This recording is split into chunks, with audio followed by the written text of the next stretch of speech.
Well, here now to assess the Joe Biden failing American presidency and why it's so important for Trump's reelection. Let's bring in Congressman Matt Gaetz to break down the latest chaos. Congressman, we'll start with it's so eerie. 1979, third year of Carter, third year of Biden. Carter right now is going, thank God Joe Biden came along because I'm no longer the worst president in modern history. Your thoughts? Your monologue has me convinced we should immediately proceed to the impeachment of Jimmy Carter. After all, remember, Democrats told us that we could impeach former presidents. So if we're going to be impeaching former presidents, why not start with the worst one?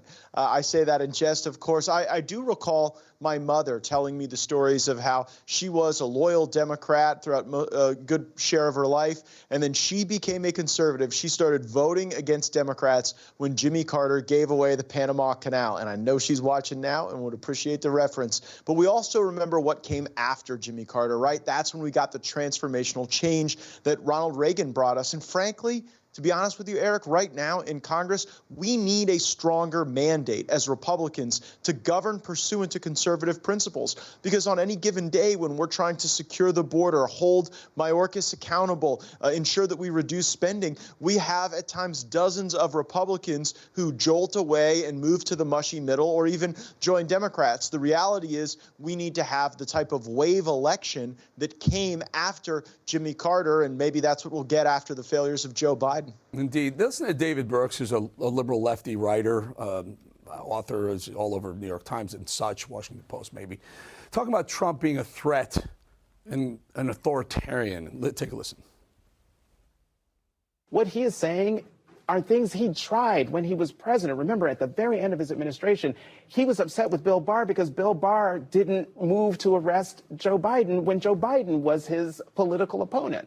Yeah. Well, the word for it is authoritarianism, indicting your political opponent. Yeah, well, there's another thing you can do, and Trump's talking about this, is not being authoritarian. It's about going after the people who did him wrong and, frankly, doing the American people wrong. Your thoughts on whether Trump will be vindictive or just a tough leader?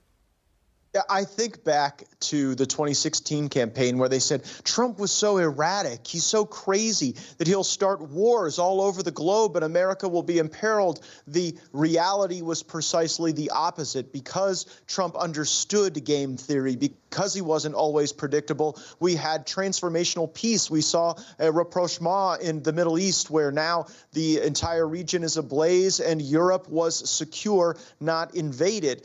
You now see them trying to toss around the authoritarianism label. But last time I checked, Bolling, it's the authoritarians who arrest their political opponents. Trump didn't do that. Now you've got Donald Trump as the leading Republican candidate, backed by tens of millions of Americans, up in every major poll, including but not limited to New York Times, Siena, Morning Consult, CNN, and they're indicting him, in 4 different jurisdictions and trying to use the witness box to supplement the fact that they're not going to be able to cheat us at the ballot box. That is really what's going on. That is authoritarianism. What they're doing, that's fascism right there, exactly what they're doing to Trump, but they're pointing the finger at him like he's somehow the fascist. Let's pivot a little bit to the shutting down government. We have a new Speaker of the House, partly thanks to you. Let's listen to Mike Johnson's idea on some of the thoughts on government. Listen. Ukraine will come in short order. It will come next. And you've heard me say that we want to pair border security with Ukraine because I think we can get bipartisan agreement on both of those matters. Look, the American people feel very strongly about this, and I do as well. And I can tell you House Republicans do. We have obligations and we have things that we can and should do around the world, but we have to take care of our own house first. And as long as the border's wide open, we're opening ourselves up for great threat. And again, it's just a matter of principle that we're going to take care of a border in Ukraine. We need to take care of America's border as well. And so the folks understand, I believe, and correct me if I'm wrong, Congressman, but Speaker wants to separate the funding of the government into 2 parts. Part emergency right now and another part on funding these various conflicts around the world. What are your thoughts on this? And can he get something past the Democrats and maybe, frankly, past the, let's call it the far right wing of the party? I'm for single subject spending bills, and I think it is a positive sign that Mike Johnson has resisted what Mitch McConnell and Chuck Schumer and Joe Biden all wanted to do. They wanted to just continue the policies of Pelosi and the spending of Biden, and then put as a big $106 billion lump on top a big giveaway to defense contractors and Ukraine with the veneer of border security, but really just more resources to process people into the country illegally. So it's interesting when you watch Speaker Johnson talk, and I know him well. When he talks about our border, he's passionate. He's very intent on solving the problem. Is that enough for you, when he's talking about Ukraine's border, it looks more like a hostage Is that enough video. for you? Are you willing to take up and vote for Johnson's proposal?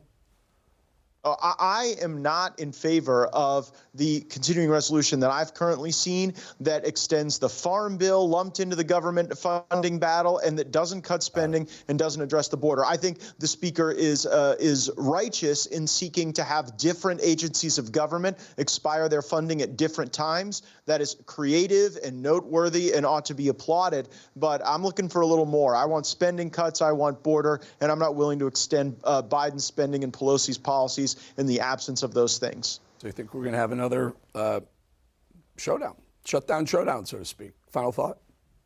Well, I hope we don't, but obviously shutdowns become most complex when people start missing paychecks. We don't want to see that happen, but we can't just be held hostage by shutdown politics at the end of the year. We have to roll up our sleeves and deliver on the commitments we made to Republican voters when they elected a Republican Congress. We are not here to just rubber stamp whatever Schumer and McConnell and Biden agreed to. We have to do Republican policy, and we have to put Republican priorities first. And guess what? That's not Ukraine. Well, you're speaking to a lot of conservatives, and thank you for doing what you're doing. Congressman Matt Gaetz, thank you so much.